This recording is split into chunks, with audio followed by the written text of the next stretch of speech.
Dívida pública brasileira. Um monstro de 9 trilhões de reais devorando nosso PIB. Hoje vamos desvendar como esse gigante afeta o bolso de cada brasileiro. Nossa, isso é realmente assustador. Mas me diga, de onde vêm esses números? Bem, esses dados vêm diretamente de um relatório recente do Banco Central. Ele mostra que a dívida bruta do governo atingiu 77,7% do PIB em novembro, o que equivale a impressionantes 9,1 trilhões de reais. Uau, é um valor astronômico. Como isso se traduz para o cidadão comum? Olha, para colocar em perspectiva, se dividíssemos essa dívida igualmente entre todos os brasileiros, cada um teria que desembolsar mais de 40 mil reais. É como se cada cidadão tivesse comprado um carro popular a crédito para o governo. Nossa, quando você coloca dessa forma, fica ainda mais impactante. E como essa dívida tem evoluído recentemente? Bem, curiosamente, houve uma pequena queda em relação a outubro, quando a dívida estava em 77,8% do PIB. Parece pouco, mas quando falamos de trilhões, cada décimo de ponto percentual faz uma grande diferença. Interessante. E o que contribuiu para essa pequena redução? O Banco Central apontou alguns fatores positivos. O crescimento do PIB, por exemplo, ajudou a abater 0,6 ponto percentual. É como se a economia estivesse dando um empurrãozinho para diminuir o peso da dívida. Ah, entendi. Então o crescimento econômico é crucial para controlar a dívida, não é? Exatamente.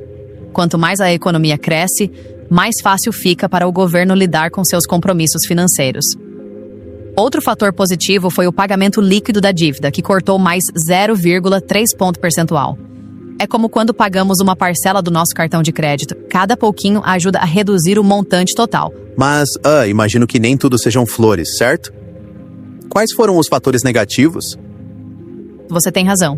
O aumento dos juros nominais apropriados pressionou a dívida para cima em 0,7 ponto percentual.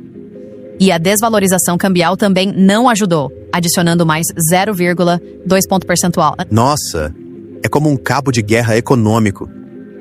De um lado, fatores puxando a dívida para baixo, e do outro, forças que a empurram para cima. Exatamente. E no meio disso tudo está o cidadão comum, que muitas vezes não entende como isso afeta a sua vida diária. Quando olhamos para o acumulado do ano até novembro, a situação fica ainda mais complexa. A proporção da dívida bruta sobre o PIB cresceu 3,9 pontos percentuais no período. Caramba, isso é significativo. E quais foram os principais vilões desse aumento? O grande vilão foi a incorporação de juros nominais, que sozinha adicionou 6,9 pontos percentuais à dívida. É como se o governo estivesse pagando juros sobre juros, uma bola de neve que só cresce. Imagino que a alta do dólar também não ajudou, certo? Você está certo. A disparada do dólar contribuiu com 0,9 ponto percentual. Sem falar na emissão líquida de dívida, que adicionou mais 0,7 ponto percentual. E o reconhecimento de novas dívidas com 0,2 ponto percentual. Parece que estamos em um buraco cada vez mais fundo. Teve algum fator positivo nesse cenário? Felizmente, sim. O crescimento do PIB nominal conseguiu abater 4,7 pontos percentuais da conta. É como se a economia brasileira estivesse correndo para compensar todo esse aumento da dívida. Isso me lembra aquela fábula da lebre e da tartaruga. A dívida é como a lebre, correndo rapidamente, enquanto o crescimento do PIB é a tartaruga, tentando alcançá-la de forma constante e persistente. Ótima analogia. E falando em diferentes medidas, o Banco Central também divulgou dados sobre a dívida líquida do setor público, que é um pouco diferente da dívida bruta que estávamos discutindo. Ah, sim, a famosa DLSP. Como ela se comportou? A DLSP fechou novembro em 7,2 trilhões de reais, o que equivale a 61,2% do PIB. Na comparação com outubro, houve uma queda de 0,3 ponto percentual. Interessante. E o que contribuiu para essa redução?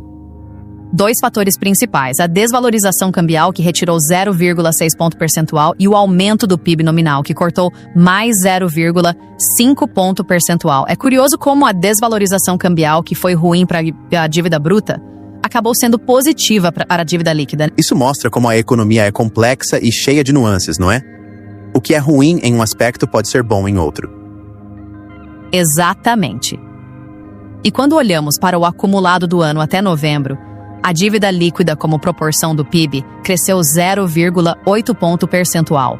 Menos do que a dívida bruta, pelo que entendi. E quais foram os principais fatores por trás desse aumento?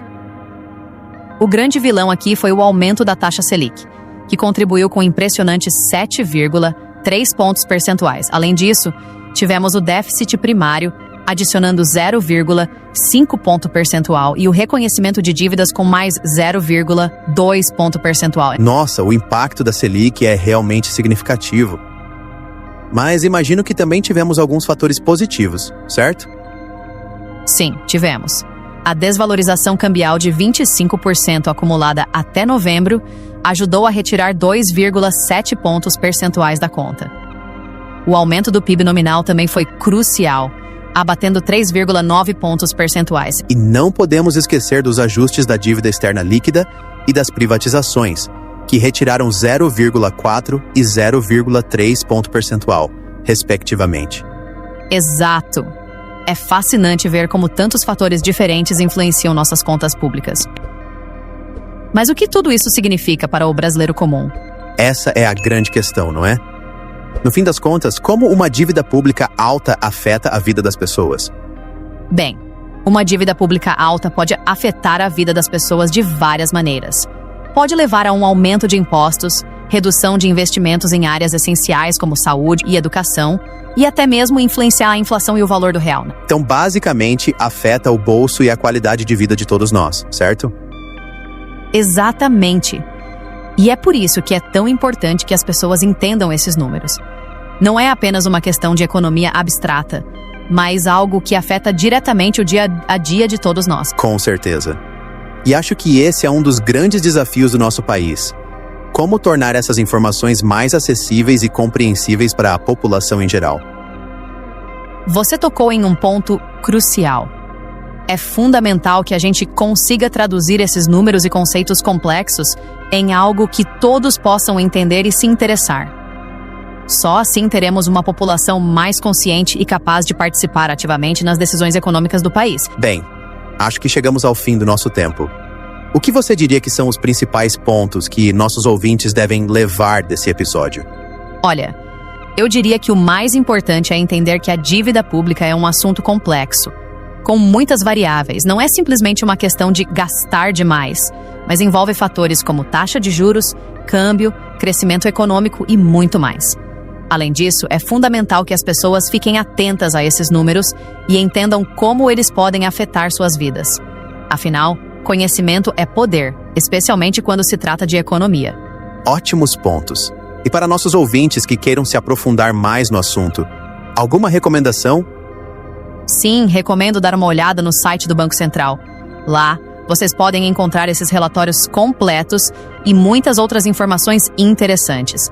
Para mais episódios fascinantes como este. Perfeito. Bem, pessoal, por hoje é isso. Esperamos que tenham gostado dessa viagem pelo mundo da dívida pública brasileira. Isso mesmo. E lembrem-se, a economia pode parecer complicada, mas com as informações certas, todos nós podemos entendê-la melhor. Até a próxima. Até a próxima, ouvintes. Fiquem bem e continuem curiosos.